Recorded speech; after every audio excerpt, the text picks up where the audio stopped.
Très bien. Donc bonsoir à toutes, bonsoir à tous. Bonsoir à toutes les personnes donc, qui nous regardent. Merci d'être avec nous. Vous avez choisi de nous suivre plutôt que de suivre notre président de la République. Donc merci. Ça va diminuer son audience, mais bon. Donc ce soir, je suis très heureux d'accueillir Nathalie Regomplanas, qui est la présidente de l'Office de l'OTI, l'Office de tourisme intercommunal, et Sandrine Fabier, qui est la directrice de l'OTI. Voilà, après avoir fait l'appel, donc elles vont nous présenter, elles vont nous faire une présentation. On va modifier un peu l'ordre du jour pour les faire passer en premier pour pouvoir les libérer. Alors, donc Bruno Galland, Pierre Abully. Voilà. Françoise Darche. Richard Munier. Nadine Bonafé. Jean-Christophe Delmer. Faustine Deschamps. Florence Bouscatel. Absente. Florence Chivet. Guillaume Champroy. Absent. Bertrand Werner. Séverine Auriol. Stéphane Vinet. Sophie Ferton. Laurent Poudroux. Absent. Marcel Descossi. Absent. Alexandra Chemin. Absente. Jean Roca. Renaud Campo. Absente. Gilles Roland.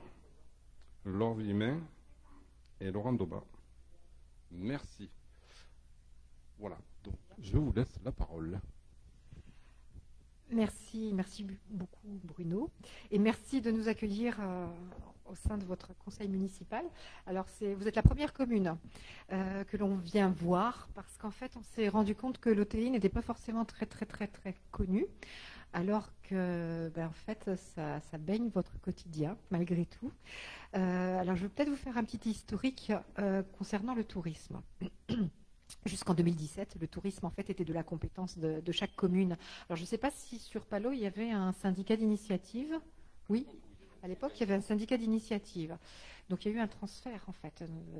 Non, parce qu'en fait il n'y avait pas de personnel, c'était peut-être associatif. Donc c'est associatif. Alors vous voyez, mais typiquement, c'est effectivement chaque commune est un cas différent.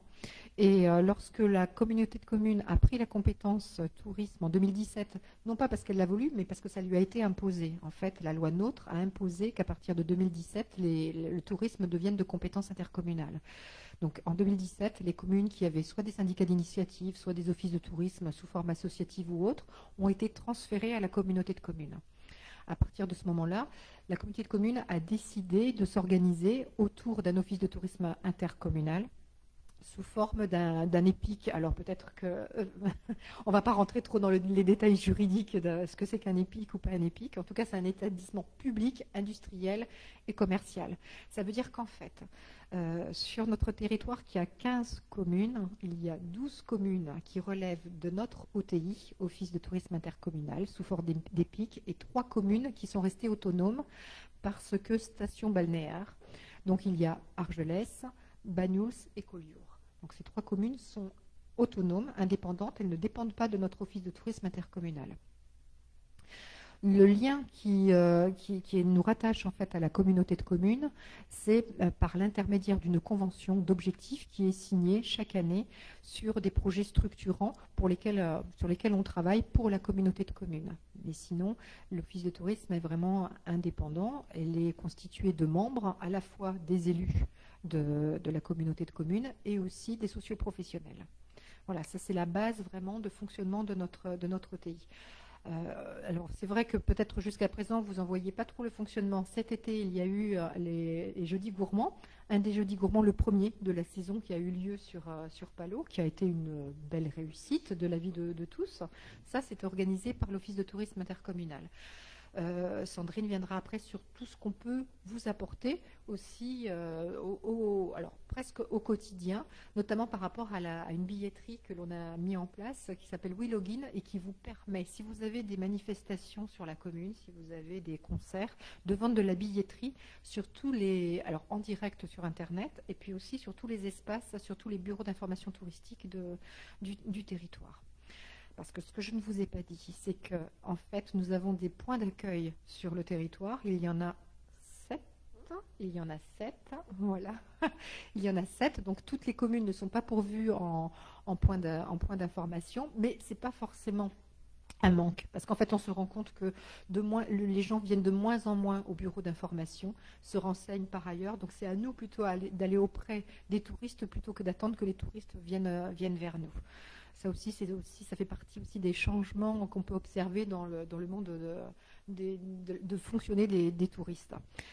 Au début de mandat, l'année dernière, on a organisé un séminaire pour d'abord mieux se connaître entre nous, c'est-à-dire entre les élus et les socioprofessionnels, et puis aussi pour nous donner une vision sur le long terme, sur le tourisme sur notre territoire sur le long terme. On a dégagé plusieurs axes, je vais vous les lire.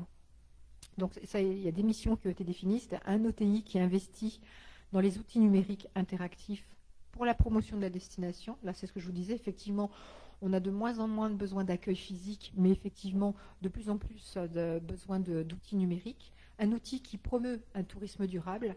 Alors, qu'est-ce que c'est qu'un tourisme durable? C'est une large question, mais tout à l'heure, quelqu'un me soufflait notamment le vélo et l'importance du vélo sur notre territoire. Ça peut faire partie d'un tourisme durable. Développer les axes entre les grandes véloroutes qui existent sur notre territoire, ça peut aussi faire partie de l'aménagement de notre territoire pour un tourisme plus durable. Un outil qui crée l'événement, qui invente des expériences à partager, parce qu'on se rend compte que maintenant, de plus en plus, les personnes viennent sur des moments fragmentés et cherchent à vivre des choses qu'ils ne vivent pas au quotidien. D'où, effectivement, vivre des expériences uniques. Un outil qui offre des séjours à la carte personnalisés, composé de conseillers en séjour humains et aussi virtuels pour avoir plus de souplesse. Et aussi, dernièrement, un outil qui rassemble tous les acteurs du territoire pour créer une synergie et une appropriation des choix politiques définis par la collectivité. Alors là, on est vraiment au sens large, puisque même s'il y a l'OTI, la compétence tourisme revient à l'office de tourisme, à la communauté de communes. Et on a des projets structurants sur la communauté de communes, notamment comme l'aménagement du phare du Cap Béar sur Port-Vendre, qui est un très très très gros morceau. C'est vraiment un aménagement d'importance. Et effectivement, ça doit être porté politiquement par la communauté de communes. Et ensuite, mis en musique et mis en tourisme par l'office de tourisme intercommunal. Je vais peut-être laisser du coup Sandrine continuer sur des points un peu plus précis. Merci. Et ensuite, si vous avez des questions, alors on fera oui, voilà, c'est le but. Le but, c'est d'échanger, c'est pas de faire forcément un monologue. Alors, bonsoir à tous. Donc, je suis Sandrine Fabier, la directrice de l'Office de tourisme. Juste pour info, ce qu'on est en train de vous raconter, on vous l'avait dans un PowerPoint qu'on vous a mis dans la pochette. Voilà. Donc, juste vous rappeler les missions en fait, de l'Office de tourisme, des missions régaliennes. Donc, on a l'accueil. Donc, comme le disait Nathalie, on a 7 bureaux répartis sur le territoire, dont 3 ouverts à l'année. Donc, on a Saint-Génis-des-Fontaines, La Roque des Alberts et Port-Vendre. À l'année, voilà.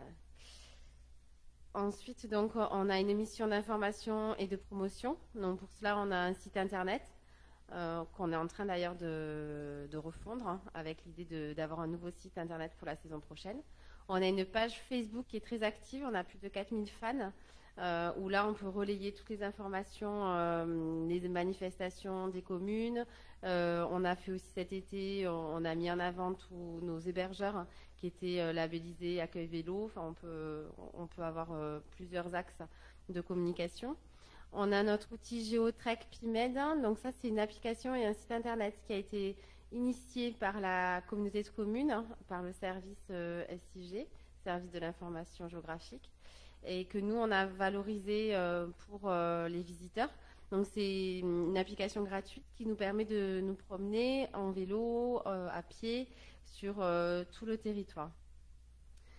On a également, donc là vous les avez également dans vos pochettes, on a donc une carte rando et un guide de destination. C'était la 4e saison. Donc là aussi l'idée c'est pour l'année prochaine de le refondre et on est ouvert bien sûr à toute remarque, suggestion. On a aussi dans nos compétences l'animation. Donc on en a parlé à l'instant avec les soirées gourmandes. Donc on a une animation, on va appeler ça festive. Donc les soirées gourmandes, donc c'est tous les jeudis en juillet-août dans les villages qui le souhaitent. On a le rallye rando qui est un rallye qui se déroule sur une journée à la Roque des Alberts et qu'on fait tout le long de l'été aux vacances de Toussaint. Ensuite, on a 2 événements phares pour les ailes de saison. Donc, c'est la semaine du printemps. Bon, avec le Covid, ça fait 2 années qu'on n'a pas pu malheureusement la faire, mais on y croit pour 2022. Donc, c'est plutôt autour des plantes aromatiques, avec toujours l'idée de randonner et de se promener. Et la semaine Marimount, on vous a mis, pour information, pareil dans les pochettes, on vous a mis un extrait, je crois, du journal de la semaine Marimount avec le programme. Il y a eu d'ailleurs un atelier chez vous pendant cette semaine-là. Donc ça, l'idée, c'est les vacances de Toussaint, c'est montrer qu'en fait, pendant les vacances de Toussaint, on n'est pas une destination morte, il se passe plein de choses. Nos villages sont ouverts, on a toujours nos restaurants. Et donc l'idée, c'est vraiment de faire venir les habitants, les résidents secondaires et si possible également des touristes. Mais on est vraiment plutôt sur la résidence secondaire. On organise également des apéritifs vignerons. Alors c'est pareil, on a fait un appel à candidature cet été sur les Alberts Illibéris. On en a eu sur Saint-Génis, mais on n'a pas eu sur Palot. Ah si, Vilcar, pardon, excuse-moi. Oui, c'est vrai, Exis, bien sûr, qui a répondu plein de fois. Et donc voilà, apéritif vigneron. Donc ça, on l'a lancé cette année sur la Côte Vermeille en fait. À la base, on est c'est Bagnous qui initie ça, et on est plutôt sur le juin, l'avant-saison. Et on s'est dit, nous, au niveau de l'Office de tourisme, qu'on pourrait basculer ensuite sur les Alberts et les Libéris pendant la saison estivale. Ça a très très bien marché. Donc c'est des petits groupes, c'est une quinzaine de personnes qui en général dégustent et achètent du vin derrière. Et c'est plutôt une opération qui plaît aussi bien aux touristes qu'aux vignerons. On participe également aux événements intercommunaux de différentes façons. Soit via notre ingénierie. Donc on peut, par exemple, sur les Trératrailles, on met en place un marché de producteurs, ça on sait bien faire. Ou Escale pour vendre, qui est tous les 2 ans, où là on construit un programme d'animation, comme on le fait sur la semaine Marimount. Sur l'année 2022, on a aussi la fête de la randonnée, qui va se dérouler à Sourède, où là aussi on sera acteur sur cette manifestation-là. Donc ça, c'est vraiment sur la partie festive, animation. L'Office de tourisme accompagne également les professionnels. Dès que vous avez un projet touristique, n'hésitez pas à nous contacter. Et si vous avez connaissance d'hébergeurs qui souhaitent soit se labelliser, soit se classer, ou tout simplement nous rencontrer, on sera très heureux de l'accueillir et d'échanger avec lui pour essayer de l'aider et qu'il remplisse au mieux son taux de remplissage. On peut aussi aider pour les communes. Donc là, on est en train de travailler sur un dossier commune touristique. Donc je vous ai mis aussi pour info votre pourcentage et si vous le souhaitez, on peut aussi essayer de devenir que Palot de Delville devienne commune touristique. Donc c'est un dossier que nous, à l'Office de tourisme, on peut tout à fait monter. C'est juste une délibération à prendre et vous pouvez être labellisé commune touristique. Au niveau de l'offre touristique, donc notre grande force au niveau de l'Office de tourisme, c'est notre base de données. Alors en fait, on essaye de saisir toute l'information touristique. Quand je dis toute information, ça va de l'hébergement aux sites de visite, mais aussi les commerces, les restaurants. Donc ça, on le met sur une base de données qu'on échange à l'échelle départementale et même régionale. Aujourd'hui, on est même sur la data tourisme, c'est-à-dire que la loi nous impose en fait de fournir toutes nos données au niveau national, ce qui est plutôt une opportunité pour nos acteurs privés, puisqu'ils peuvent après bénéficier en fait d'un rayonnement international. Donc cette offre touristique, on la met à jour en temps réel. Dès que vous avez un changement, ou ça nous derrière, on le saisit. On a développé aussi un outil de façon à ce que vous puissiez vous-même le mettre et le saisir. Je pense par exemple aux manifestations où vous pouvez vous-même saisir la manifestation en temps réel. Et pareil, ça remonte à l'échelle départementale.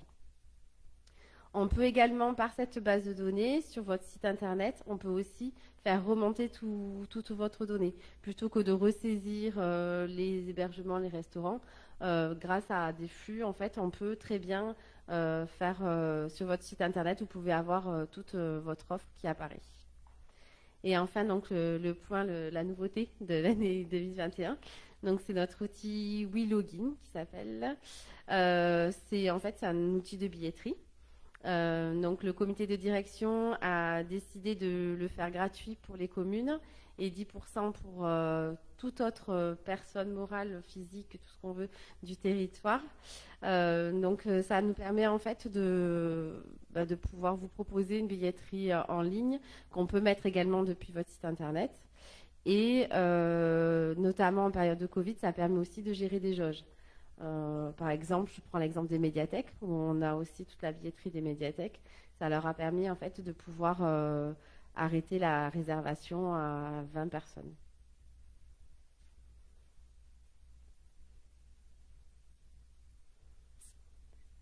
Voilà, en gros. Alors, je vous ai remis aussi dans vos pochettes, on a un accueil centralisé. Donc tout, dès qu'on appelle le 04 48 98 0008, on tombe systématiquement sur l'office de tourisme. Donc on a normalement une personne dédiée qui est en général sur Sorel, mais bien sûr on a un standard qui fait qu'on peut tomber sur tous nos bureaux. Et on a également un mail qui centralise également toutes les demandes. Depuis le Facebook, on peut aussi chatter. C'est ce qu'on a de plus en plus, en fait. Les visiteurs qui veulent avoir un renseignement peuvent très bien aller sur notre page Facebook et nous, on leur répond en grande partie du temps. Pour info, donc, on a l'office de tourisme est géré autour de 2 pôles. Donc, on a vraiment le pôle support accueil et puis le pôle développement diffusion. Et puis, on est avec tout ce qui est projets transversaux. On est une équipe de 15 personnes. Donc, on a Isabelle Berger qui s'occupe de toute la partie développement marketing et puis Rosemary qui s'occupe de la partie support, accueil, planning et gestion du personnel. Alors là, je vous ai mis aussi dans vos pochettes les différentes personnes pour que, voilà, on est 15, on a tous des compétences différentes. On a des personnes qui parlent catalan, des personnes qui parlent allemand. Donc on peut aussi être support si un jour on a besoin d'avoir des traductions. Je vous ai mis aussi les capacités d'hébergement, donc ça c'est juste pour vous situer.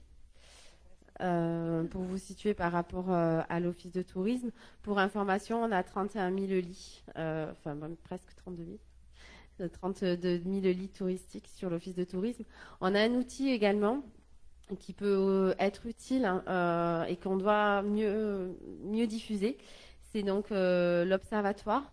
On a un outil, donc c'est notre prestataire qui s'appelle G2A, qui nous donne en fait en temps réel les réservations qu'on a sur la saison touristique. Donc à partir d'avril, je peux vous dire qu'est-ce qui se passe au mois d'août et il va chercher en fait de la donnée sur Abritel, sur les hôtels, les campings, etc.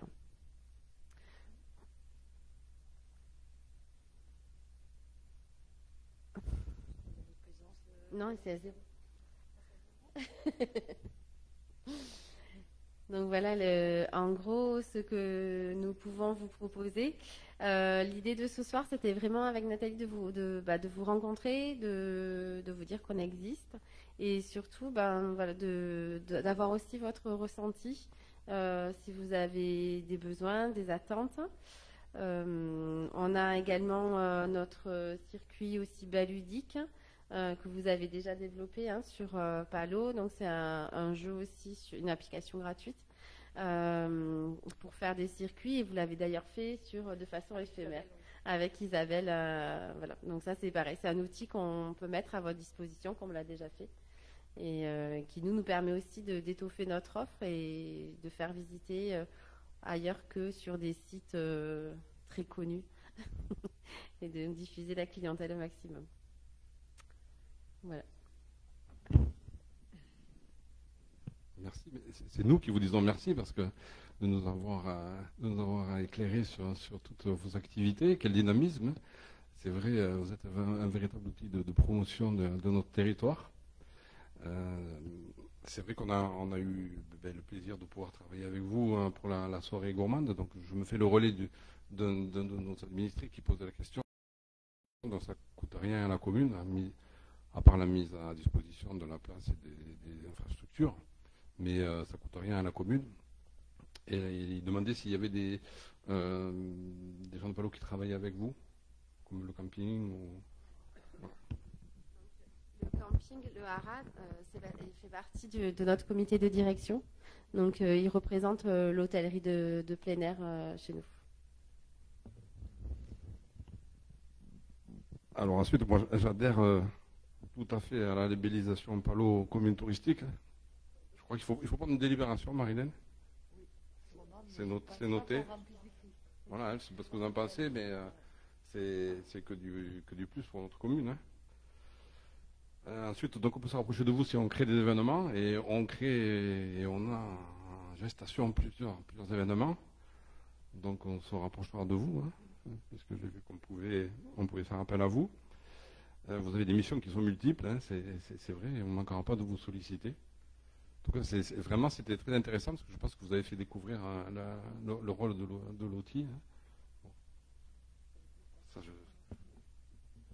Oui, merci Bruno. Effectivement, c'est vraiment le but, hein, c'est de recréer le lien qui s'est peut-être distendu depuis que le tourisme est devenu de compétence intercommunale. Et en recréant ce lien, effectivement, c'est refaire des connexions par rapport à vos animations parce qu'on n'est pas forcément au courant de tout. Et nous, on peut effectivement les mettre en valeur, les promouvoir. Et même les vendre, hein, si besoin.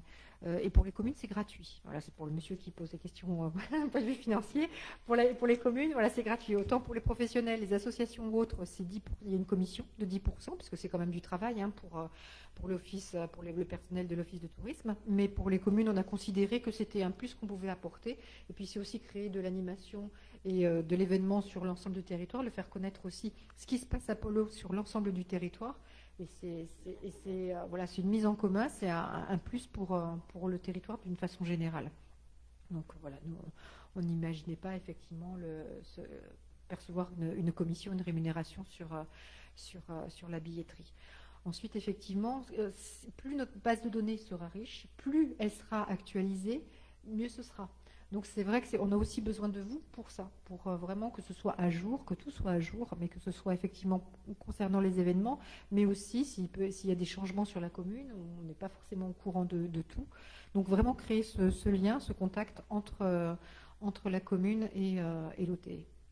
C'est le plus important pour que ça fonctionne, que ce soit fluide. On a déjà des visites on a déjà eu des visites cet été. On a essayé en tout cas de mettre la billetterie en ligne pour la visite de l'église sur. Oui, voilà.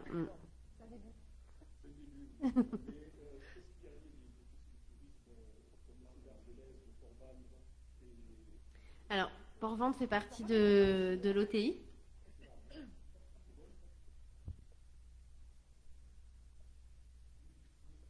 Ça marche là bon. Je voulais savoir ce qu'il en est des offices de tourisme, ceux qui sont indépendants. Est-ce qu'ils jouent le jeu de la même façon? Parce que moi j'ai constaté qu'ils jouent cavalier seul un peu, par rapport à l'action intercommunale. C'est ce que j'ai pu constater quand je suis allé demander des renseignements, par exemple, sur l'église de Palau. Ils n'avaient aucun flyer alors que je leur en avais donné 200. Vous voyez et on a dit que ça ne se visitait plus même. J'ai entendu ça. Quoi. Vous voyez ce que je veux dire? À l'office de tourisme d'Argelès. Ah, ça, j'ai des soucis. Non, mais voilà. Alors c'est pour ça que je veux savoir ce qui en est des relations que vous avez avec ces offices de tourisme. Parce que c'est important quand même, à ces grosses stations qui reçoivent beaucoup de monde, qu'ils puissent quand même ne pas se garder toute la clientèle pour eux, mais aussi jouer le jeu. C'est ça qui me semble qui est capital. Donc, alors, les relations avec les offices de tourisme. Donc, ce que je vous disais tout à l'heure, on a des opérations communes, comme les apéritifs vignerons, qu'on a développées sur la Côte Vermeille. On est aussi labellisé Grand Site Occitanie, donc Collioure en Côte Vermeille, qui bénéficie à l'ensemble du territoire. Et nous, techniquement, on se rencontre régulièrement. On avait pour objectif de faire des éductours pour faire connaître justement l'arrière-pays à tous les conseillers en séjour d'Argelès, de Collioure et de Bagnos. Bon, voilà, avec le Covid, c'est vrai qu'on a un peu stoppé ces actions-là, mais l'objectif, c'est bien de faire connaître. Eux aussi en ont besoin en fait aujourd'hui. Avec le Covid, ils se sont rendus compte que leur territoire ne suffisait plus. Et les gens avaient envie de nature, avaient envie d'aller dans l'arrière-pays, découvrir le patrimoine. Donc c'est vraiment, ils en ont autant intérêt que nous. Concernant les brochures, alors ça c'est le sujet, le papier dans les offices de tourisme, c'est le vrai sujet. Donc on a de moins en moins de dépliants. On essaye d'en avoir. Alors en plus avec le Covid en 2020, on n'en avait plus du tout. Donc l'idée, c'est de pouvoir avoir un espace dédié au niveau de l'OTI dans l'office de tourisme d'Argelès. Donc ça, on a vu avec l'élu en charge de l'office de tourisme. Donc à nous d'être performants et de pouvoir en fait leur proposer. Quand je parlais de refondre le guide touristique, c'est aussi dans cet esprit-là, de façon à pouvoir avoir. On a une vidéo aussi de présentation pour pouvoir en fait avoir notre espace et présenter un maximum d'informations. Ben, j'espère que ça marchera parce que jusqu'à présent, j'ai eu ce sentiment qu'ils retiennent chez eux leurs clients le plus possible. Voilà, c'est un petit peu ce qui m'a semblé, et ça au détriment du touriste qui ne voit qu'une partie de notre région. Alors c'est vrai que les habitudes ont changé là, depuis le Covid, et l'office de tourisme d'Argelès s'en est rendu compte. Effectivement, leur territoire à eux ne suffit plus aux touristes qui demandent à aller voir ailleurs, et donc eux ils ont besoin aussi de cette information-là pour pouvoir les renseigner. Alors que lorsqu'on s'adresse plutôt aux maires, on a plutôt satisfaction, je dirais. Ils n'hésitent pas à faire la promotion, par exemple, du Festival du Verre de Palot ou des choses comme ça. Il en a conscience. Mais j'ai l'impression qu'au niveau de la politique qui suit derrière, il y a un décalage. Et un manque peut-être d'harmonie avec ce que vous êtes en train d'essayer de mettre en place. Alors, voilà, je pense qu'on retravaille bien ensemble. Je pense également on a des outils mutualisés. Le Baludic dont je vous parlais, l'application. L'idée, c'est d'avoir des Baludics sur l'ensemble du territoire. On a choisi le même outil de façon à ce que les clients, enfin les visiteurs qui viennent sur Argelès et qui font le Baludic d'Argelès, ils puissent aller aussi sur Palot, ils puissent aller sur Sorède. Donc vraiment, on a cette volonté-là en fait on sait qu'ils viennent d'abord à Argelès, c'est là où il y a la concentration des livres. Et ensuite, l'idée, c'est de pouvoir, grâce à ces outils-là, les embarquer aussi sur nos villages. Géotrek est porté par l'OTI, mais sur les 15 communes. Donc là encore, en fait, on a les sentiers de randonnée qui sont, alors bien sûr, au départ de Valmy, c'est là où il y en a beaucoup, mais on a le sentier du littoral, mais aussi c'est aussi l'occasion de découvrir la Roque, de découvrir d'autres territoires. L'Eurovélo 8 passe par Argelès, mais va tout de suite dans les Alberts, et comme le disait justement Nathalie, plus on aménagera des boucles locales dans l'arrière-pays, et plus on aura de chances d'avoir ces clientèles-là qui ne resteront pas sur le bord du littoral. Pour le tour en vélo autour du département. Bon, il faudrait que Palot soit relié et bien signalé à ce niveau-là, avec des sentiers qui sont à faire, je pense. Puis il faudrait que Palot ait aussi, comment vous dire, un bon parking de vélos, pour justement sécuriser les gens qui viennent de plus en plus avec des vélos électriques et qui n'osent pas les poser quelque part, tellement ils se sentent en danger. Donc ils viennent furtivement à Palot, ils regardent sans quitter leur vélo, et puis ils repartent avec leur vélo, oui, parce qu'ils ne l'ont pas lâché. Le problème, c'est qu'ils ne l'ont pas lâché. Ah bon, d'accord. Alors effectivement, là, c'est vraiment de l'aménagement sur le territoire. On peut imaginer que la communauté de communes s'en empare vraiment, soit sur un schéma d'aménagement des voies, des pistes cyclables. Et là, effectivement, il faudra réfléchir à l'aménagement d'ensemble et relier les grands axes. Toutes les communes une synergie entre toutes les communes et faciliter les passages de l'une à l'autre, parce qu'il y a de plus en plus de gens qui circulent en vélo, mais vraiment beaucoup plus. Alors en fait, il y a deux choses. Il y a effectivement les touristes qui aiment découvrir notre territoire en vélo. En plus, c'est vrai que les vélos électriques facilitent quand même l'utilisation du vélo, ça permet d'aller plus loin. Et puis ça permet de toucher une clientèle beaucoup plus âgée. Plus âgée, effectivement, qui peine moins, mais ça veut dire aussi qu'il faut qu'on mette des bornes de recharge, parce que s'ils ne peuvent pas recharger les vélos, ils ne pourront pas aller très très loin.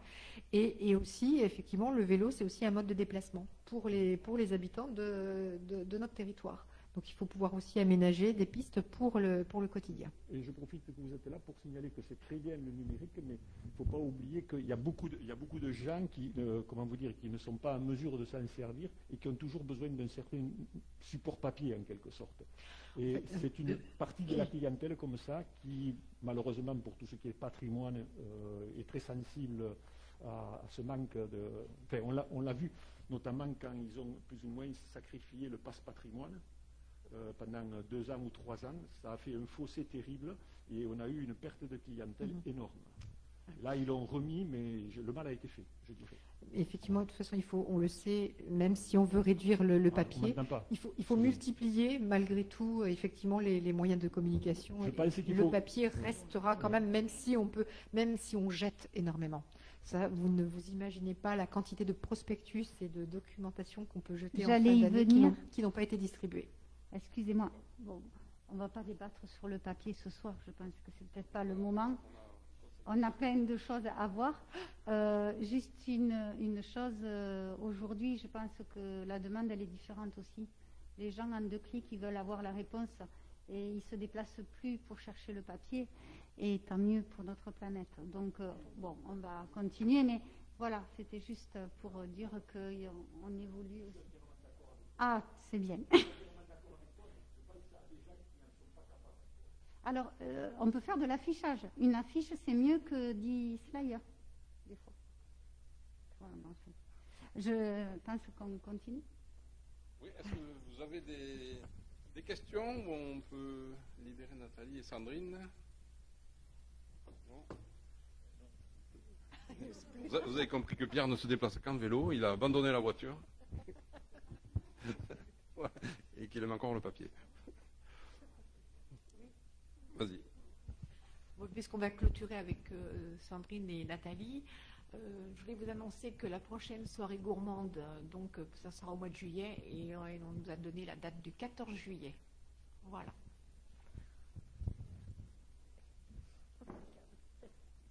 Merci, parce que c'est une bonne date. Voilà. Voilà, ben nous vous remercions. Si vous n'avez pas d'autres questions, ben merci. Merci de votre écoute. Et voilà, et sachez qu'on est vraiment là pour vous, voilà, aussi. Donc n'hésitez pas à revenir vers le site de tourisme. Merci beaucoup Nathalie, merci Sandrine. Merci. Et bonne continuation. Merci.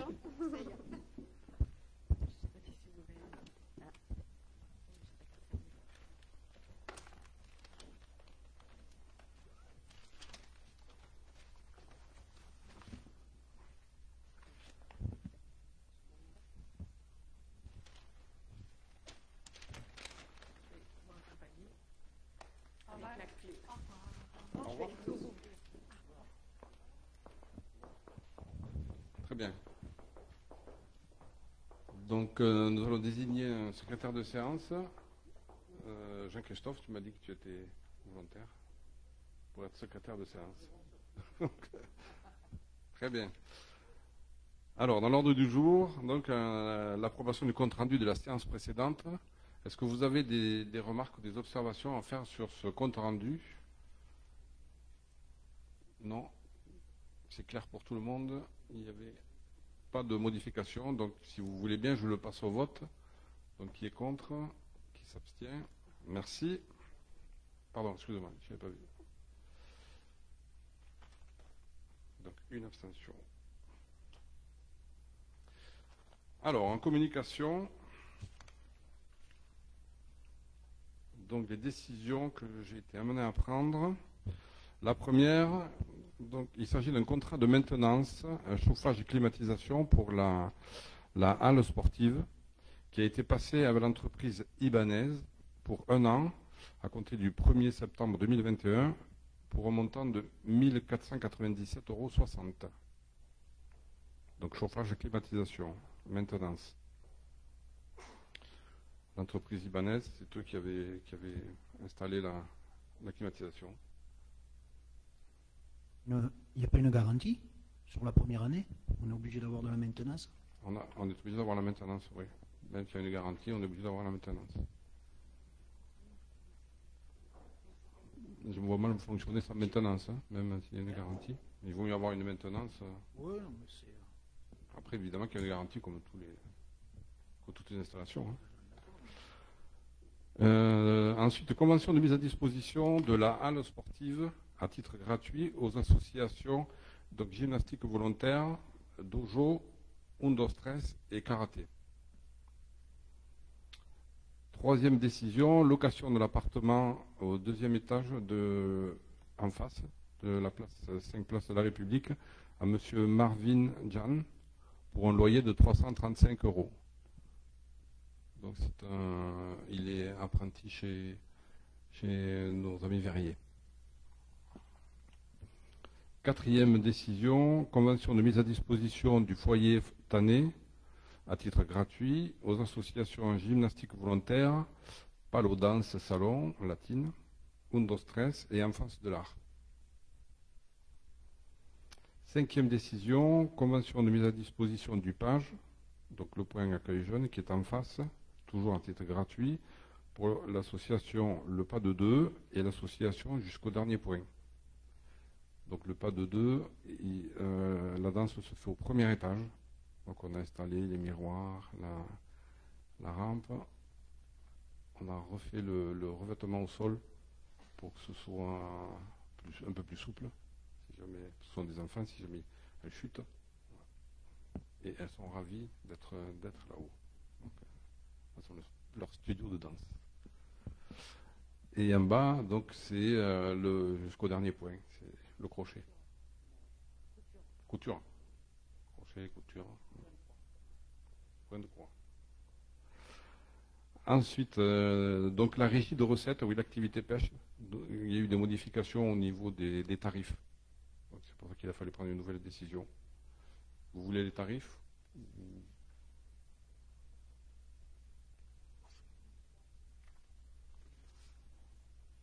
On a fait 2 périodes en fait. Une, la période où il y a des lâchers, donc il y a 2 lâchers par mois. Et donc il y a une carte pour pouvoir pêcher les 2 week-ends des lâchers. Ensuite les 2 week-ends des lâchers plus tous les mercredis. Voilà. Donc ça on a différencié cette période où il y a des lâchers réguliers. Et après la période plus estivale, on va dire, printemps et été, où on ne lâche pas de truites parce que les eaux sont trop chaudes. Où là on a fait des cartes aux journées. Pour les moins de 16 ans, c'est 5 €. Carte aux journées plus de 16 ans, c'est 10 €. Le forfait pour 4 mois, de juin à septembre, 25 € moins de 16 ans, 50 € pour plus de 16 ans. Voilà. Voilà. Il faut savoir qu'à Saint-Jean-Pied-de-Corps, par exemple, ils ont arrêté les cartes. Ils font que des cartes à la journée, donc ils ont modifié aussi leur... Voilà. Bon, nous, on essaye petit à petit de créer 2 saisons, une saison de lâcher, et puis une saison où on ne lâche pas, mais par contre où on a des cartes pour pouvoir pêcher plus longtemps.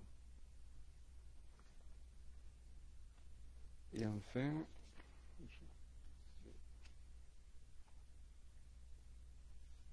alors les travaux de sécurisation du passage à gué, donc dans le cadre d'un regroupement de commandes, donc nous avons procédé à l'achat à la poste de barrières pivotantes et des signalisations. Donc on s'est regroupé. C'est grâce au SMIGATA qui a regroupé plusieurs communes, donc plusieurs commandes. On en a pour un montant de 5 136 €. On a eu 4 barrières et des signalisations.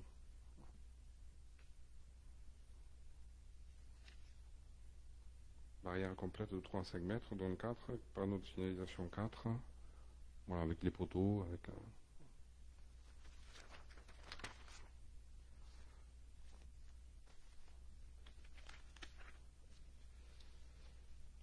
Ensuite, donc le point numéro 4, donc décision modificative numéro 2 au budget primitif 2021. Je vais essayer d'être le plus clair possible. Alors, donc, décision modificative, d'abord en section de fonctionnement. Donc, on a dû procéder à une modification parce qu'on a dû réajuster les charges de personnel. Alors, salaire plus charge, la totalité. Donc on a dû réajuster parce qu'on a pris plus de contractuels que prévu. Daniel Sunier, donc parti à la retraite au mois d'août. Donc il avait été compté dans les effectifs jusqu'au mois d'août. Et ensuite, là, il a été remplacé. Voilà. Donc on a une personne en plus par rapport à ce qui était prévu. Donc on a des charges qui ont augmenté. Ensuite, la mise en place du RICEP avec un ajustement nécessaire pour les indemnités. Voilà. Donc on a eu des charges supplémentaires, des dépenses supplémentaires. Pour équilibrer ça, donc on a diminué les dépenses. Alors, diminuer les dépenses, on a agi sur plusieurs volets. Au niveau du carburant, la dépense qui était prévue au niveau du carburant donc n'a pas été totalement utilisée. Donc on a diminué ces dépenses. En fait, vous avez compris que le but, c'est pour équilibrer. Hein. C'est pour équilibrer les dépenses qu'on a eues supplémentaires en prenant du personnel. Il faut les équilibrer avec des recettes. Hein, là, on a fait des diminutions de dépenses qui reviennent à des recettes. Donc on a agi sur le poste carburant. Mais n'ayez pas peur, il en reste encore. Hein, ils ne vont pas laisser les camions au parking. Hein. Et ensuite, sur l'entretien voirie, donc c'est pareil, il y avait une enveloppe qui était prévue. On a utilisé un quart de l'enveloppe, donc on a diminué cette enveloppe. Et ça nous a permis donc, de rééquilibrer pour les dépenses. À ça, c'est ajouté des recettes qui n'étaient pas prévues. Donc ça arrive. C'est une bonne nouvelle. Hein. Alors les recettes qui n'étaient pas prévues, les régies de la pêche et des déchets verts. Parce que il y a quand même encore beaucoup de pêcheurs qui viennent, hein, qui sont revenus. Et les déchets verts, dont la mise à disposition de la benne, voilà, nous rapporte aussi, les deux nous ont rapporté 8 000 € quand même. Le remboursement du cinémomètre, vous savez qu'on a mis en commun le cinémomètre avec toutes les communes, avec 5 communes autour. Donc c'est nous qui avions fait l'acquisition de l'appareil, donc ils nous ont remboursé. Donc ça nous a fait une entrée de 7 000 €. Et ensuite des remboursements de sinistres pour 3 000 €. Donc il y a eu notamment certains dégâts des eaux aux ateliers. Voilà, donc ce sont des rentrées qui n'étaient pas prévues, hein, qu'on n'avait pas prévues dans le budget, voilà, qu'on a utilisées pour contrebalancer ces charges supplémentaires. Là, on était en section en fonctionnement. Cette décision modificative concerne aussi la section investissement. Alors là, on avait un programme SAFER, vous savez, pour l'acquisition de terrains. On préemptait des terrains. La SAFER, puisqu'on a une vigie foncière hein, sur les terrains, sur les veilles. Et donc la SAFER nous alerte. Et donc on peut, par le biais de la SAFER, préempter des terrains. Donc on avait positionné une certaine somme pour pouvoir préempter des terrains, puisqu'on avait en vue 3 terrains. Et en fait, la SAFER nous a pas priorisé, donc ils ont priorisé des agriculteurs. Bon, donc on ne s'est pas du tout opposé, hein, à partir du moment où ça reste agricole. Et vous savez pourquoi on fait ça, hein, on fait ça pour éviter la cabanisation. Hein. On fait ça pour éviter la spéculation foncière, parce que après c'est bon, les terrains de loisirs, vous savez que ça n'existe pas légalement. Voilà. Ce sont des terrains qui sont achetés, ensuite vous avez une cabane, puis un mobil-home, puis deux, et puis les problèmes arrivent. Donc ça doit revenir en priorité à des agriculteurs ou à des personnes qui ont un projet agricole. Bon là, donc ils ont favorisé et c'est très bien. Donc on ne s'est pas du tout opposé. Du coup, on a annulé le programme qui était de 16 500 €. Ce programme, on l'a affecté au programme de réfection des bâtiments communaux. On a dû augmenter ce programme.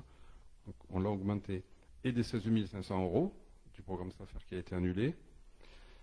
Et ensuite, on a rajouté 11 600 € qui nous proviennent des amendes de police. Donc c'est la préfecture qui nous donne un pourcentage. Voilà. Donc on a eu 16 600 € des amendes, le fruit des amendes, 11 600 €. Et sachant qu'on va avoir 12 000 € par le biais du département. Donc il y a aussi la main sur une partie des PV. Voilà. On a découvert ça cette année, ça existe depuis toujours, hein. Mais Palo avait toujours été oublié. Donc oui, ça fait du bien quand on vous dit que les amendes vont être réparties équitablement avec toutes les communes du canton. Ouais. Donc je félicite nos nouveaux représentants départementaux. Parce que, voilà, donc la réfection de ces bâtiments communaux, c'est essentiellement pour la mise à disposition, la réfection des salles de sport pour en faire des cabinets médicaux. Voilà, on a fait 3 cabinets médicaux, puisque nous avons actuellement 2 médecins sur le village. Nous avons un 3e médecin qui arrive sur le village. Ils vont commencer leur exercice dans les lieux à partir du 15 novembre. Tu m'arrêtes si jamais c'est une bêtise. Voilà, 15 novembre, donc nous avons 3 médecins. Nous avons espoir d'en avoir un 4e. Mais bon, ça, je l'ai dit, mais ça ne va pas sortir d'ici. Voilà, et donc l'aménagement des locaux, de ces réfections des salles de gymnastique ont été contrebalancés par ces investissements. Voilà les décisions modificatives qui sont apportées au budget. Est-ce que j'ai été clair? C'est toujours compliqué d'expliquer. Madame Chivet, vous qui êtes spécialiste, vous avez compris? Ah, bon. Ben, écoutez, on va le passer au vote. Si tu n'as pas de compris, eh ben. Donc si vous n'avez pas de questions, je vais le passer au vote. Donc qui est contre ces 2 modifications, en fait, cette modification budgétaire? Personne ne s'abstient. Merci pour l'unanimité. Point suivant, donc le personnel communal mise en place une participation à la protection sociale complémentaire en matière de prévoyance. Alors il faut savoir qu'au niveau du personnel communal, depuis 2013, la commune donnait à chaque agent 20 € pour la complémentaire santé, mais pas pour la prévoyance. D'accord? Donc il n'était rien donné.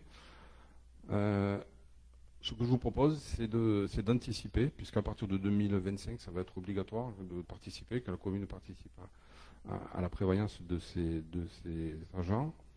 Donc je vous propose d'anticiper ça. Alors on a regardé un peu ce qui se fait autour de nous. Par exemple, à La Roque, c'est 5 € par agent. À l'Argelès, c'est 6 €. À Saint-André, c'est 6 €. Bon, ce que je vous propose, c'est de s'aligner, de donner 6 € par agent pour... En termes de prévoyance, qu'est-ce que tu entends? Parce qu'il y a plusieurs types de prévoyance. C'est quoi? C'est la prévoyance... c'est le maintien du salaire quand ils sont en maladie. Ah, les indemnités journalières. Oui, voilà. D'accord. Alors, c'est pas qu'on a le prix, c'est pas obligatoire. Hein, ils sont pas, donc c'est pas obligatoire de prendre une assurance ni santé, pas une mutuelle, ni santé, ni prévoyance. Voilà. Non, non, dans la fonction publique, non, c'est pas obligatoire. Voilà. Non, c'est pas obligatoire. Différence par rapport au privé. Donc c'est vrai que ça peut les inciter à prendre une assurance, hein, parce que c'est quand même plus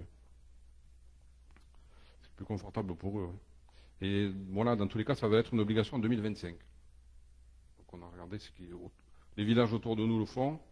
Voilà, je pense que c'est un bon signal, même si c'est une petite somme, mais c'est un bon signal pour les agents. Donc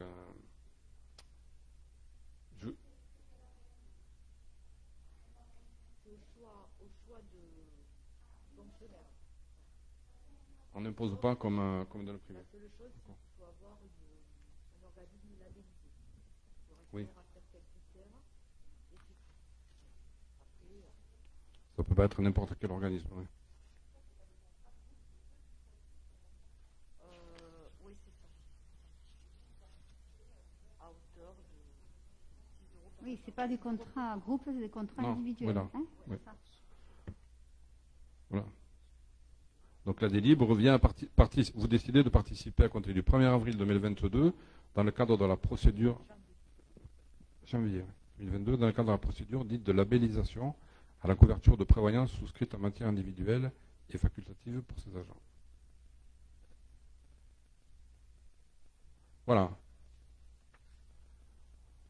On va le voter. Tout le monde est pour? Plutôt personne n'est contre, personne ne s'abstient. Merci. Alors, nous passons au point suivant, la communauté de communes a décidé de modifier ses statuts. Alors, c'est très compliqué. Donc, ils sont à disposition, les nouveaux statuts. Non, en fait, il y a des appellations qui ont changé. Par exemple, la décision de la commune de Saint-Génis d'intégrer le réseau des médiathèques communautaires et les travaux menés dans le cadre du projet de territoire en matière de politique culturelle et environnementale, de ce fait, vont faire évoluer les statuts de la communauté de communes. Par exemple, les compétences obligatoires vont être modifiées. Les compétences obligatoires tourisme et aires d'accueil des gens du voyage sont requalifiées différemment. Sont requalifiées promotion du tourisme, dont la création d'offices de tourisme sans préjudice de l'animation touristique est une compétence partagée au sein. Voilà. Ça s'appelle maintenant la promotion du tourisme. Aires d'accueil des gens du voyage, création, aménagement, entretien et gestion des aires d'accueil des gens du voyage et des terrains familiaux. Ça, c'est pour les compétences obligatoires. Ensuite, il existe des compétences optionnelles. Alors, compétences optionnelles, donc il y a 8 groupes. Maintenant, ça va s'appeler autres compétences supplémentaires subordonnées à la définition d'un intérêt communautaire. Voilà. Je ne vous lis pas tout, parce que... De toute façon, vous l'avez là. Ensuite, il y a des compétences aussi facultatives. Alors, il convient de mettre à jour la nomenclature des statuts en vigueur en requalifiant les compétences facultatives en autres compétences supplémentaires non subordonnées à la définition de l'intérêt communautaire. Voilà. Là, on a passé 2 heures, la communauté de communes, pour ça. Même plus de 2 heures, parce qu'il y a eu des discussions de... Françoise, dans notre monde. Là, vous avez le temps de vous endormir si vous ne savez pas. Oui. Là, tu t'élèves, tu bois 3 cafés, voilà. Bon, donc, c'est des modifications d'appellation. Franchement, il n'y a rien à chercher. Il y a eu des discussions, franchement, qui étaient stériles, parce que ça n'a rien changé, c'est simplement les termes qui ont été modifiés pour pouvoir intégrer les médiathèques plus facilement, pour le tourisme, pour gérer le tourisme différemment. Mais il n'y a rien qui a changé la face de la communauté de communes. Voilà. N'ayant pas tout compris peut-être, je vous laisse à disposition les documents. Et voilà, je vous invite à les feuilleter si vous voulez. Par contre, il faut le voter. Hein, donc faites-moi confiance, il n'y a aucun changement.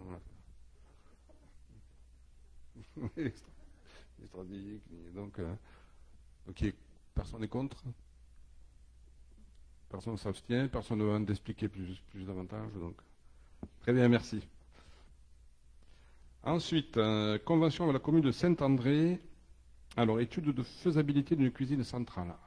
Donc, avant de laisser la parole à Faustine qui a suivi cette affaire, là, on est sur l'étude de faisabilité. Voilà. Donc, maintenant le projet est allé un petit peu plus loin, mais avant tout, donc, on a pris un cabinet d'études qui a fait cette étude de faisabilité de cette cuisine centrale qui serait sur Saint-André. Donc on partagerait avec les communes de Saint-André, Larocque, Saint-Génis, Sorède et Palot. Donc le but, Faustine va vous l'expliquer, mais c'est une cuisine plus proche du territoire, avec des circuits vraiment beaucoup plus courts, une cuisine bio et des repas qui arrivent chauds dans nos communes. C'est pour ça qu'on a pris un rayon autour de Saint-André. Ça servirait aussi de cuisine test pour les écoles qui pourraient aller faire des opérations. C'est un très très beau projet, c'est un gros projet, donc il était d'abord essentiel de savoir s'il était faisable. Est-ce que ça ne va pas doubler le prix le prix du repas c'est quand même ça qui est essentiel. Hein. La qualité est essentielle, mais après il faut pouvoir aussi payer les repas. Donc cette étude, elle a été... voilà, d'abord, je vais vous donner le montant de l'étude. Pour chaque commune, c'est revenu pour chaque commune, Alors, le montant s'élève au total 14 280 €. D'accord? Soit 17 136 TTC. À chaque commune, 3 828 € TTC. C'est la participation pour chaque commune.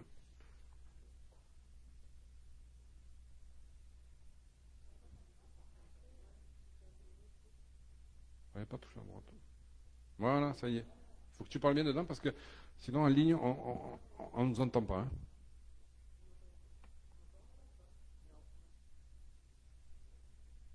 Allô, allô, allô. Voilà. Ah, voilà. Oui, donc ça fait, il y a une étude qui a été débutée en fait, qui a été faite par Julien et Abel à la demande donc des 5 communes qui se sont réunies pour ça, pour vraiment voir si ce projet n'était qu'une utopie ou réellement réalisable sur nos 5 communes. Je vais aller à l'essentiel. Oui, c'est tout à fait faisable en fait. Nous avons les producteurs, nous avons tout ce qu'il faut autour pour pouvoir se fournir un maximum en fait autour de chez nous, enfin autour de toutes nos communes. Bon, jusque dans la région, bien sûr, hein, on ne peut pas définir un rayon de 30 ou de 50 km, il faut quand même aller voir un peu plus loin. Et surtout l'idée centrale, c'était de faire venir un chef aussi pour pouvoir justement faire des repas vraiment plus en lien avec nos communes. C'est-à-dire avoir une communication plus limpide entre nous, de faire remonter et de voir ce qui peut plaire ou ne pas plaire, ce que nous avons pas peut-être un petit peu perdu actuellement, et d'être au plus proche, de pouvoir être plus contrôlé. L'idée aussi principale, c'était d'avoir un circuit chaud, parce qu'actuellement nous sommes en circuit froid, c'est obligatoire, parce qu'il faut respecter des normes bien plus poussées, mais aussi ça permet une qualité du repas auprès des enfants qui est considérable. Enfin, pour ceux qui ont apparemment goûté les repas entre les deux, c'est vrai qu'on sent la différence, quoi. C'est pas la même chose. C'est des circuits chauds, c'est beaucoup de plats avec beaucoup moins de sauce et ce genre de choses. Donc on cache beaucoup moins de produits. Et en plus, la plus-value, c'était avec le chef et de pouvoir faire tourner ça. Ce serait possible. Nous avons trouvé le lieu. Donc elle se ferait à Saint-André, cette cuisine centrale, si bien sûr ce projet aboutit. Tout pourrait tourner, on pourrait fournir avec un système de service de camions qui garderait tous les repas au chaud, donc une pour chaque commune. Tout ça c'est compris dans le prix et tout ça, enfin tout est faisable et surtout avec, si on arrive vraiment à réaliser, on n'augmenterait pas tant que ça le prix du repas à l'unité pour chaque élève en fait. Avec l'heure actuelle, avec les aides qui sont offertes par le gouvernement, avec tout, je vous résume la chose, hein, mais on serait à une augmentation seulement de 13 centimes par repas, avec une cuisine centrale en circuit court et en circuit chaud.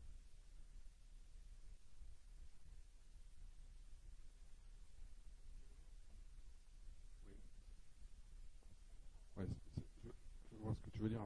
Ce que je voulais préciser, Oui. ce que je voulais préciser, c'est pas du tout une action contre l'UTSIS et la cuisine centrale qui actuellement sert les repas qui arrivent froids et qui sont réchauffés ici à la cantine. Hein. C'est pas du tout, voilà. Oui. Pas, on les a reçus hein, parce qu'ils ont cru que c'était, voilà. C'est bon. C'est bon. Il faut savoir que par exemple Villelongue a quitté l'UTSIS et travaille avec le lycée. Donc nous on a dit non, même on pourrait continuer à travailler ensemble, il n'y a pas de souci. Mais ce cas, c'est vrai que pour nous, il nous paraît évident que des repas chauds et puis des circuits courts sont plus avantageux pour nos enfants. Il avait été remonté quelques problèmes, hein, notamment Nathalie, parce que Nathalie est présidente de l'OTI, mais aussi maire de Saint-Génis. Donc elle était à la réunion, elle a confirmé qu'elle aussi avait fait remonter des problèmes, notamment sur les emballages, ou sur certains aliments qui arrivaient, qui étaient des pommes qui étaient trop dures, par exemple.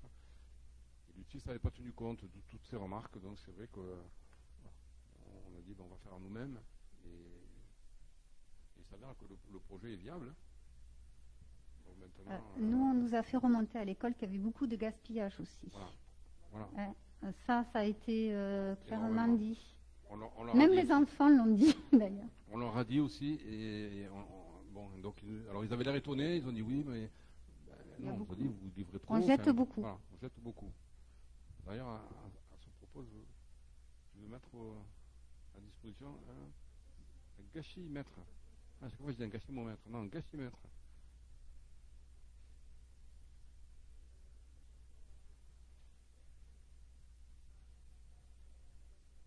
Faut allumer, arrête de toucher ce micro.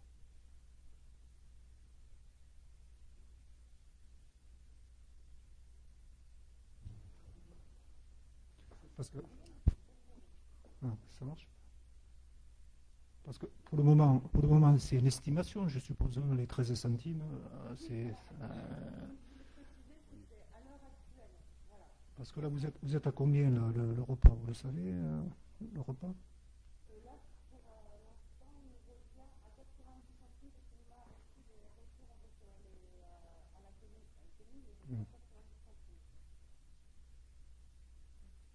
Oui, il peut facturer plus après aux parents, oui.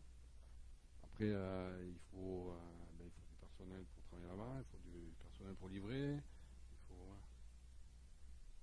il y a la construction, il y a aussi voilà. c'est des produits, enfin oui, il faut plus de personnel pour justement tout faire, ce sera fait sur place, c'est-à-dire que les légumes arriveront entiers à la cuisine, ils seront traités dès le matin même, cuisinés pour le midi et servis dès le midi, quoi, en fait.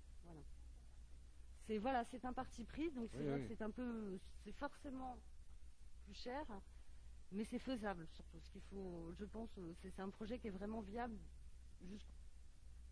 Le circuit court, pour moi, je ne sais pas si tu arriveras vraiment à l'obtenir, hein, parce que tu vas faire comme tout le monde, hein, un circuit court autour des 5 villages, là. Tu vas aller chercher ta marchandise comme font actuellement l'UTSIS, il ne faut pas rêver. Hein.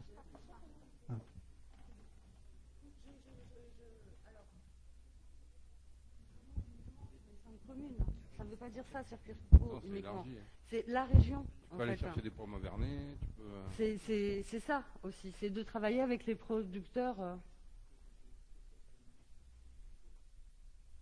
Oui, ils sont qu'à 30%, hein, de bio. C'est vrai qu'ils tendent de plus en plus, hein, oui. Mais voilà. Après, l'UTSIS, c'est une grosse machine, donc c'est vrai que c'est plus compliqué à manœuvrer qu'une petite structure si tu n'as que 5 communes. Hein. Ça, c'est certain. Mais nous, l'étude qui a été faite, oui, c'était du 100% bio.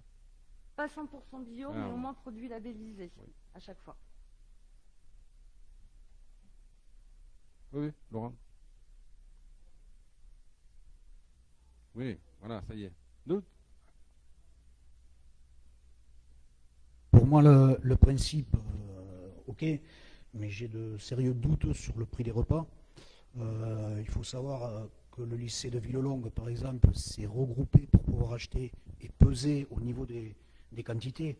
Ils sont regroupés avec TESA, ils sont regroupés avec différents établissements pour pouvoir négocier les prix. Et j'ai peur que sur un volume de quoi c'est 80 repas à peu près par jour à l'école de Palot, multiplié par 4 communes. Allez, on arrive à 400. 5 communes. Allez, 500 personnes à faire à manger par jour sur 4 jours. Sur 4 jours, alors que sur les lycées, on est plus de 4000 sur 5 jours. J'ai du mal à croire qu'on puisse peser sur le prix, d'autant plus si on achète des produits de qualité et qu'il n'y ait que 13 centimes d'augmentation du repas. Je pense qu'on va avoir des charges qui vont se succéder et que le prix va exploser pour les familles. Et ça reste personnel, mais je préférerais que l'argent investi par la commune soit investi dans l'agrandissement d'une cantine pour que ce soit plus confortable, plutôt que dans un premier temps sur la réalisation d'une production cantine. Alors, ça, je sais pas, il faut signer une question qui est une très bonne question, je ne sais pas si je peux pas répondre. On nous demande si les crèches pourraient utiliser cette cuisine centrale, mais pourquoi pas, hein. Pris en compte durant l'étude de faisabilité, mais oui, après on voulait peut-être voir si justement on a soulevé la problématique du nombre de repas et de pouvoir s'aligner derrière. de pouvoir intégrer les CLAE aussi dedans, de pouvoir intégrer peut-être des maisons de retraite aussi, et justement les crèches. Mais c'était à l'heure actuelle. Là, quand je vous dis les aides, à partir du moment où on prend du bio, qu'on prend des produits labellisés, il y a des aides derrière. Oui. Là, on parle de l'étude de faisabilité. Le cahier des charges qui a été donné à qui était proposé, c'était l'étude des besoins, l'étude sur les prescriptions réglementaires, la réalisation de pré-programmes pour la concertation, donc la mise en place du programme, et la réalisation du programme architectural. Voilà. Et là, donc après, il y a eu plusieurs entreprises, et c'est le programmiste Ecotype qui a été retenu. Oui. Est-ce qu'on l'a, Oui, le oui, rapport? Oui. Le rapport, on l'a. Bon, Oui. Mais il y a quand même une estimation Et de ce que du ça va programme. coûter. De ce que ça va coûter, quand même, le budget total. Il y a quand même une estimation, non, qui a été faite. Cette cuisine. Ouais. Combien de millions? Alors oui, là, le budget investissement, oui, au niveau.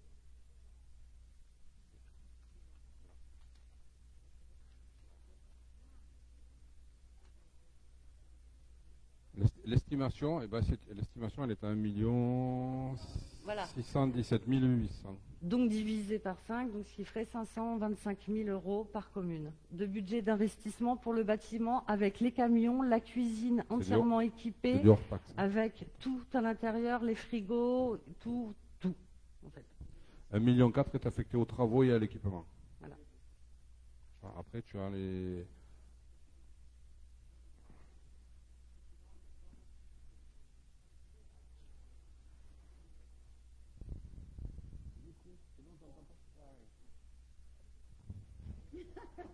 Non, mais si vous n'avez pas de micro, c'est pas la peine de parler, parce qu'on ne vous entend pas. Et arrêtez de toucher les micros. Eh oui.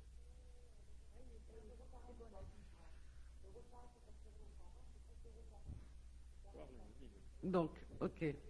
Bon.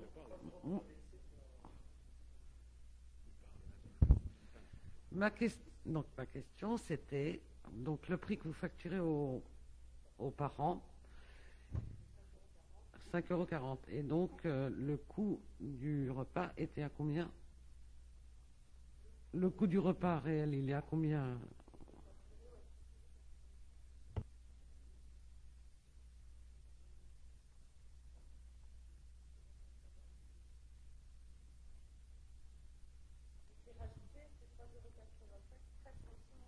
Voilà, il y aurait des centimes en plus.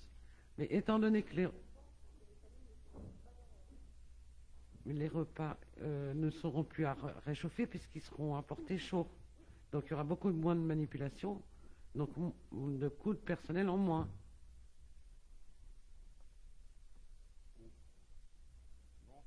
C'est du personnel de surveillance, hein. Il y aura le même personnel. Non, tu n'auras pas du personnel à moins. Hein. Non, au contraire, il nous faudra une personne pour aller chercher les repas. Il faudra du personnel en plus. Ouais. Il y a un coût Bon, mais là, personnel, il y a un coût en matière d'achat. on n'est pas sur le fonctionnement. Hein. On est vraiment là. Voilà. Je pense qu'on ne peut être que d'accord pour faire une étude pour voir où est-ce qu'on va. Après, justement pour pas aller le plus loin possible, mais pas s'engager trop. Si effectivement ça doit coûter cher à la commune. Après, l'idée est bonne, mais voilà, ma crainte, c'est l'explosion du prix du repas pour des familles quand même assez défavorisées sur Palot, et peut-être mettre d'autres priorités à ce moment-là si le repas ne... C'est ce que j'ai dit. La qualité du repas est évidemment notre priorité, mais le prix derrière est tout aussi important. Parce que, surtout par rapport aux familles de Palot. Voilà. Maintenant, je crois que ce n'est pas une erreur d'aller dans l'étude. Et... De toute façon, le financement de l'étude avait été fait. On va aller jusqu'au bout. On va regarder ce que ça coûte. Voilà. Surtout, ce que j'ai compris, c'est que en fait, entre le prix facturé qui augmenterait de 13 centimes, on n'augmenterait pas la part de ce que donnent les familles. Donc, en fait, pour la famille, au final, ça resterait le même prix. C'est le but. Voilà. Donc, je veux dire, il n'y aura pas d'augmentation pour les familles. C'est ça, j'ai bien compris. 13 centimes. Si c'est 13 centimes, la mairie peut le prendre en charge, effectivement. Après, c'est pour ça qu'il faut être sûr du coût de l'augmentation. Voilà. Après, est-ce qu'on ne peut pas se poser la question, comme Villelongue-Delmont, de se rapprocher du lycée d'Argelès pour pouvoir travailler au niveau de la production des repas, au niveau du lycée d'Argelès, où il y a un chef, où ils sont autonomes dans l'achat de leurs produits, ce qui n'est pas le cas du collège de Saint-André, puisqu'ils sont servis par l'UT6. Donc ça peut être aussi une étude, enfin, un plan B. Je sais pas, les écoles élémentaires d'Argelès, elles sont servies par le lycée? Je ne sais pas. Puisque Villelongue a réussi à le faire avec le lycée de Villelongue-Delmont, c'est une question qu'on peut se Oui, poser. ça peut être aussi une autre piste. Et à moindre coût. Avec des professionnels de l'hôtellerie, a priori. Argelès, c'est l'UT6, me dit Richard. Ah, là, par contre, ça, c'est une vraie question.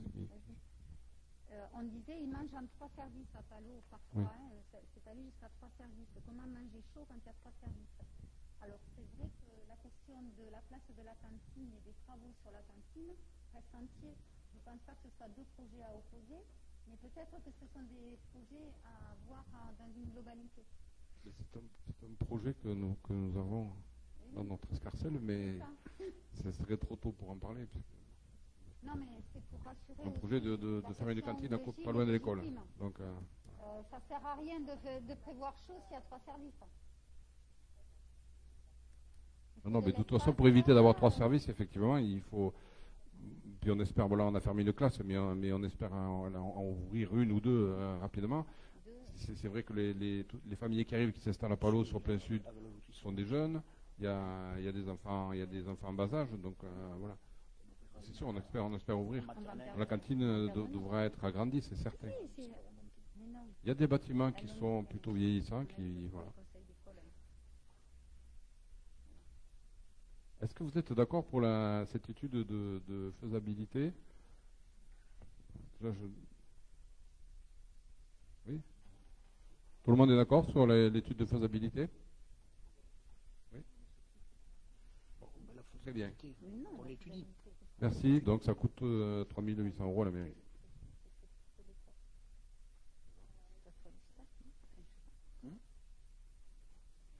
Juste une question. Donc, sur la cuisine, il va falloir oui, le projet, ce serait à la base de construire une cuisine intercommunale sur la commune de Saint-André ou ailleurs. Il y a peut-être un autre site.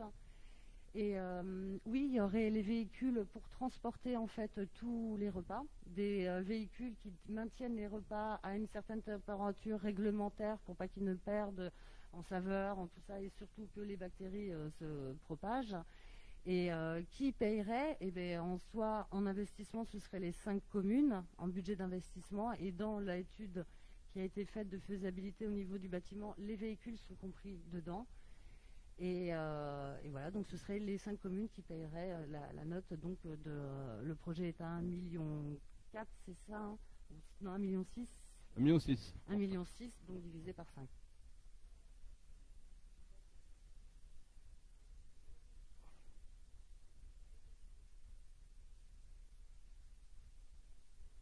Et le statut, c'est intercommunal. Pluricommunal. Pour moi, le prix du bâtiment, ça a été sous-évalué. Il ne faut pas rêver. Vous allez doubler. 1,7 million d'investissement. Oui. Je ne sais pas comment a fait le cabinet. Quand tu vois ce qu'a coûté la salle des sports, là, Palot, à côté, et c'est un bâtiment qui est vide. Hein, je veux dire, là, il sera plein d'inox. Hein, d'ailleurs, on l'a proposé pour faire la cuisine, mais on n'a pas voulu.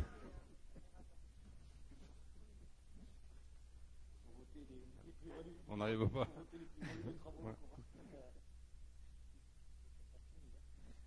De toute façon, c'est tout le monde y va ou personne. Oui, voilà. Sinon, alors là, s'il y en a un qui ne va pas, c'est pas la peine. Hein. C'est pas la peine. Il aurait même fallu un de plus. Mais après, ils ont estimé que c'était Villelongue, ils vont au lycée. À Montesquieu, ils sont trop loin. Charges fixes seront réduites. Le problème, c'est les charges fixes, c'est le personnel qui va coûter cher, et l'investissement. Oui, c'est ça, il faut un chauffeur. Et plus on est, plus on pèsera dans l'achat des produits. Parce qu'il y a des postes à créer. Oui. Moi, je vous propose qu'on aille un petit peu plus loin. qu'on affine un peu C'est le rapport qui est intéressant, qu'il faudrait étudier. Voilà. Très bien, il est à votre disposition, mais je pense qu'il faut aller encore plus loin. C'est le premier rapport. C'est un programme qu'ils ont fait. Bon, un programme sur la régularité de l'opération.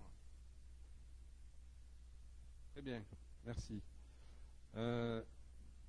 Ensuite, encore une convention avec la commune de Saint-André. Alors cette fois, c'est sur un véhicule. Alors, nous avons un véhicule qui est un Peugeot, un camion, enfin 9 places, Peugeot, donc, qui est financé, en fait, ces véhicules sont financés par des annonceurs. D'accord? Donc vous avez le prix du véhicule, le véhicule est découpé en plusieurs parties, les ailes, le capot, ici et là, et les annonceurs donc payent comme support de communication sur ce véhicule. C'est un contrat qu'ils prennent sur 2 ans, minimum, oui, 2 ans. Et en fait, c'est calculé pour que ce véhicule soit entièrement pris en charge par les annonceurs et par la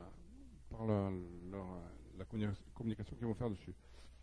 Donc c'est un véhicule qui revient, que les communes ne payent pas. La seule chose que nous devons payer, c'est l'écotaxe. L'écotaxe pour ce véhicule qui est un Peugeot Expert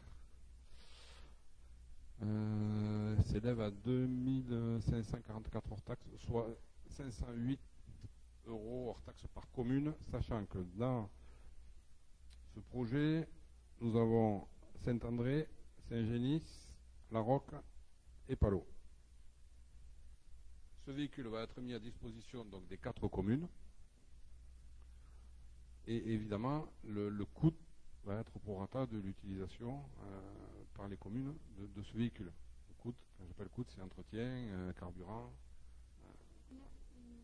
Il ne servira pas de transport des... Il servira de transport de personnes, mais à l'intérieur de la commune. C'est-à-dire, nous, on l'a demandé le jeudi, le jour de marché, pour aller chercher les personnes âgées qui n'ont pas de moyens de locomotion et les amener au marché. Mais pas intercommune, par exemple, on n'imagine pas qu'ils peuvent aller de Palot à Saint-André ou de... Pas pour une personne, en tout cas. Non, pas pour une personne, bien sûr, mais avec des horaires, j'en sais rien, des horaires fixes. Non. Parce que, si tu veux, toute la semaine, il est pris par les différentes communes. Ou le matin ou l'après-midi. Exceptionnellement, on peut le mettre à disposition d'associations pour se rendre à Argelès. Mais bon, nous, on ne l'a pas décidé, mais je sais que Saint-André peut le mettre à disposition d'associations. Mais après, bon, c'est compliqué, à mon avis, pour la responsabilité. Mais... C'est un véhicule qui a combien de places? 9 places. 9 places. Donc, il faut... le chauffeur est 8 places. Donc, il faut un permis VL, là. Non, je pensais, pourquoi je vous posais la question, c'est parce que je pensais aux enfants de la commune qui vont en vélo l'hiver et qui passent sur la route pour aller au collège. Alors je sais bien que c'est pas notre collège de secteur, pour autant c'est quand même des enfants de la commune. Voilà, c'était juste pour... On y a pensé, d'abord il n'y a que 9 places. Il y a plus, oui, voilà, de 9 c'est pour ça élèves que je pose la question du nombre de places. Qui vont là-bas, et puis il faudrait qu'ils fassent le tour.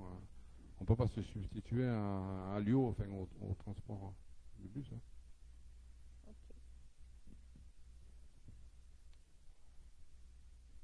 Voilà, ça nous coûte, pour le moment, là, l'écotaxe, ça nous coûte 500 €, effectivement, mais après, ça sera au prorata de l'utilisation.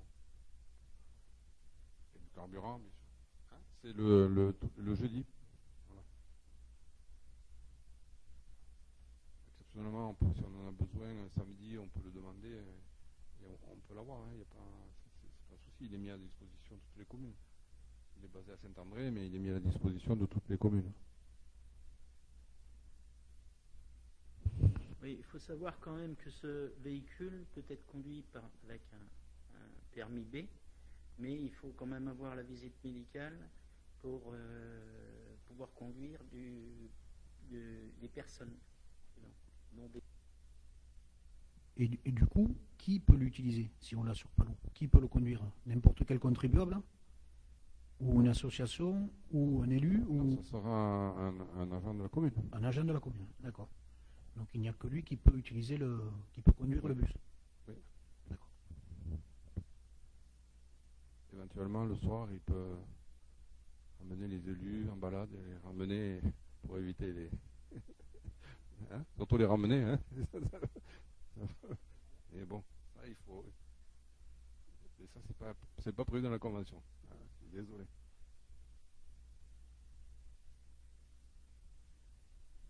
Vous en avez vu qui tournent, il y en a beaucoup qui tournent. Il y en a un sur Elne, il y en a sur Banyuls.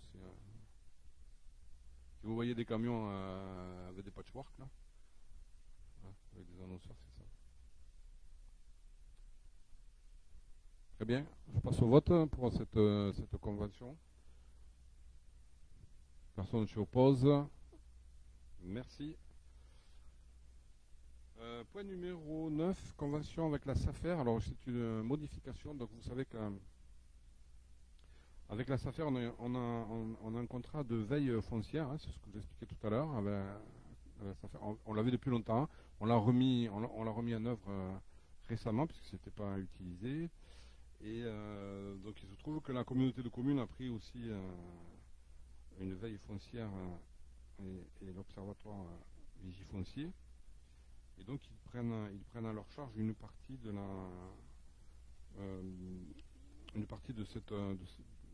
le fait d'envoyer toutes les parcelles qui sont visées aux communes. Ça a un coût. Ça c'est pris en charge par la communauté de communes.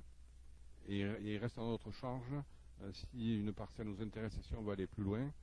Donc ils appellent ça un complémentaire, l'enquête complémentaire. Et la concertation, c'est 250 €.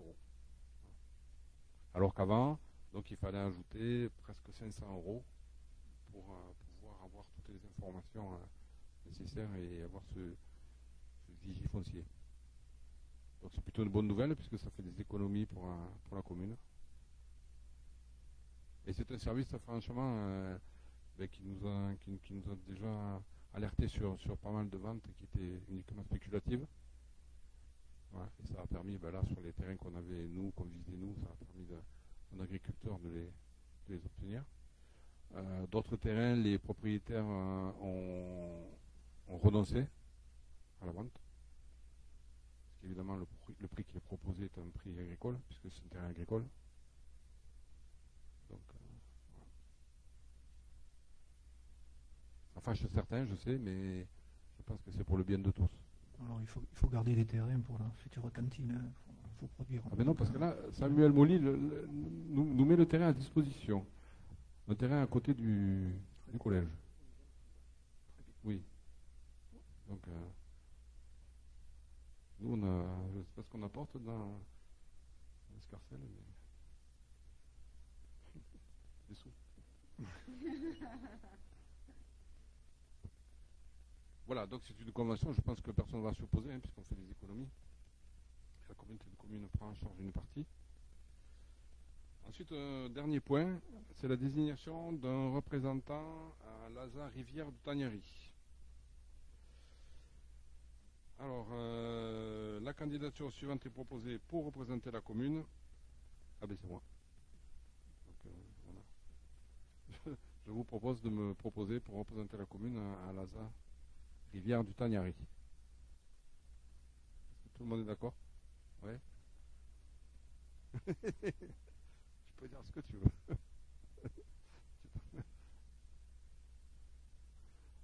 Voilà, moi j'ai épuisé l'ordre du jour. On est aux questions diverses. Si vous avez des questions. C'est pas une question, j'ai une communication à faire.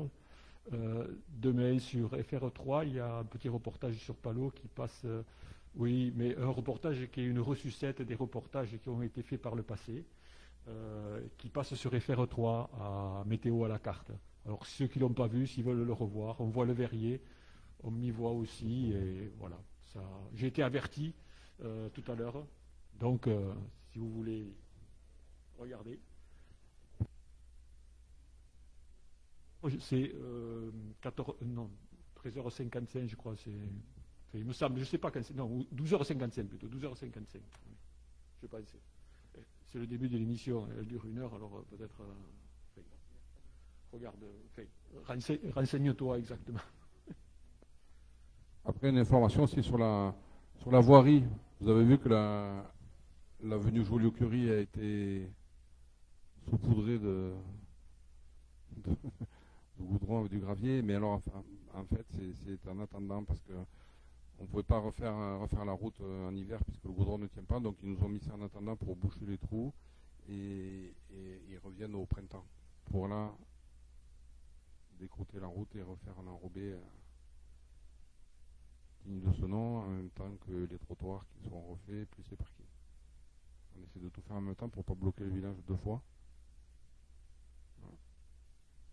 Mais c'est vrai que beaucoup de personnes ont cru que c'était terminé, que c'était refait comme ça. On a entendu parler d'un projet au lac. Est-ce que vous pouvez nous en parler ou c'est pas assez avancé pour en parler Là, pour le moment, on a 2 projets. Donc, alors, il y a un projet d'acrobranche.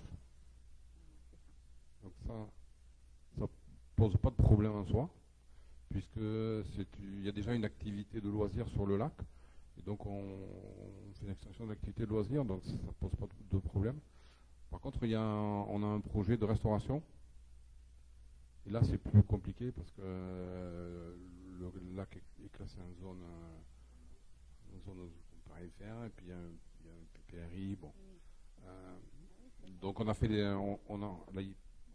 si tu veux mettre même quelque chose de démontable, il faut un permis. À partir du moment où il faut un permis, bon, il y a les services de l'État qui vont donner leur avis.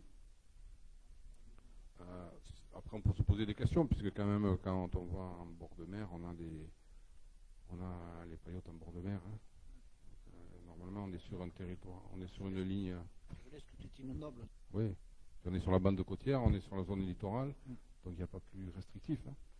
Et donc, à partir de là, je monte un argumentaire, je vais aller voir le sous-préfet et puis lui expliquer le projet.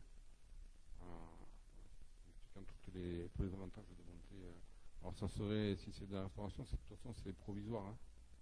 C'est monter au printemps et démonter en octobre. Hein.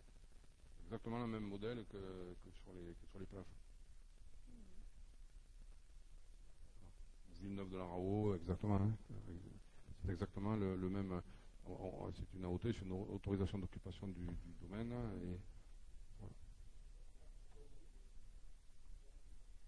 Oui, c'est ça. C'est ça qui pose problème. Alors, ce qui est quand même incompréhensible, c'est que, bon, si on veut mettre des food trucks, ça pose au moins de problème.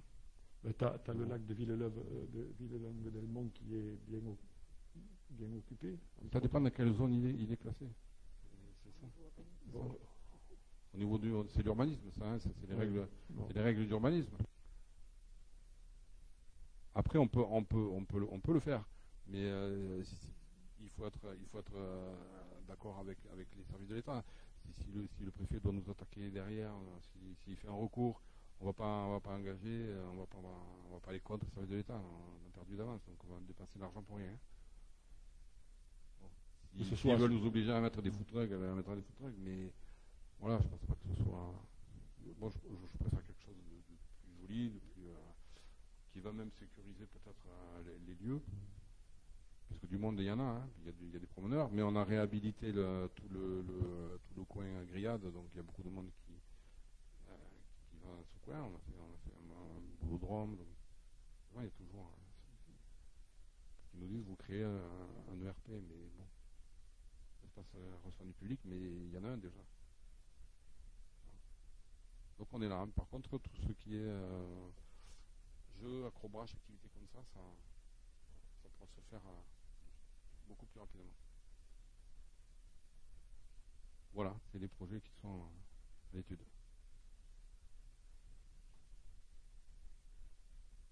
Très bien, vous n'avez pas d'autres questions? Il y a des questions? Lesquelles?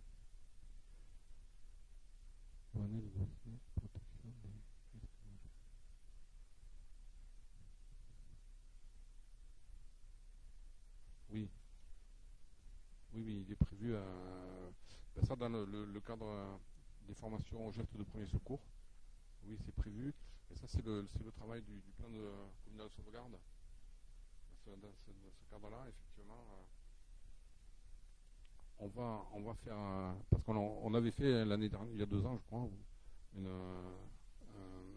séance pour les gestes de premier secours, hein, avec l'utilisation de défibrillateurs. Oui, je confirme, ça va se refaire. Et le recensement des personnes qui doivent s'impliquer, ben ça c'est dans... Voilà, les personnes ont été recensées, elles vont être approchées maintenant. Ça, c'est dans le cadre du plan communal de sauvegarde. Risque d'attirer un public difficile l'été. Camping, Argelès. Oui, bon, le public difficile, vous savez, l'été, vous savez, vous avez toujours des gens qui veulent se baigner alors que le lac est interdit. Donc, je veux dire, le public difficile, on l'a hein, déjà. Non, je pense pas. Au contraire, je pense que ça va être plus surveillé, plus structuré.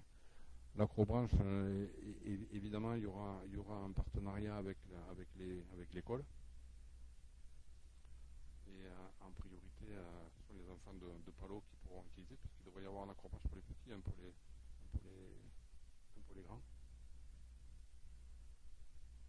Il est certain que plus on fait d'activités, plus on développe le village, plus on va attirer plus de monde et on peut attirer effectivement un public un peu difficile, mais bon, c'est à nous à savoir le gérer. Encore une fois, c'est un choix. Soit on se recroqueville sur nous, on reste entre nous et le village ne se développera jamais. Et tout ce qu'on a pu dire pendant les campagnes municipales, on les oublie. Hein. Donc je crois quand même que s'ouvrir aux autres, c'est pas forcément amener de la difficulté, pas forcément. Après, je comprends la question, parce que c'est vrai qu'il y a toujours des appréhensions, hein, mais bon, c'est à nous à savoir gérer ça, à savoir anticiper les problèmes qu'il peut y avoir. Hein. Je crois qu'on a fait, voilà, on a une police municipale, on est en relation permanente avec les services de gendarmerie. Qui ont là ils viennent de nous proposer une nouvelle application qui s'appelle Panneau Pocket, qu'on va vous présenter bientôt. C'est un peu comme maire et citoyen, mais à la différence c'est que là il y a la gendarmerie qui met des informations dessus et donc ils interviennent directement sur les informations. Voilà, je pense qu'il faut risquer dans la vie. Voilà, écoutez, moi j'ai plus rien à part notre nouvelle équipe de Palo 13 débute bien, hein, puisque en match, je crois qu'il y a eu 2 victoires. Une victoire en Palo et une victoire à l'extérieur. Donc on est tous derrière eux.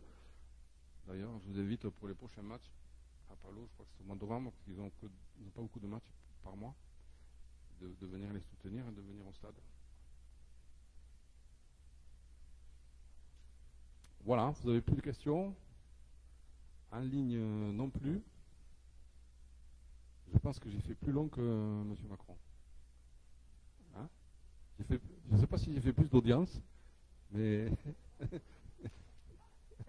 Voilà. Merci. Je vous remercie à tous. Merci à vous qui êtes derrière, qui êtes en ligne. Ça a été un peu plus long que d'habitude. Voilà. Merci. Bonne soirée à tous. Et n'oubliez pas de venir signer le registre des libérations. Bonne soirée.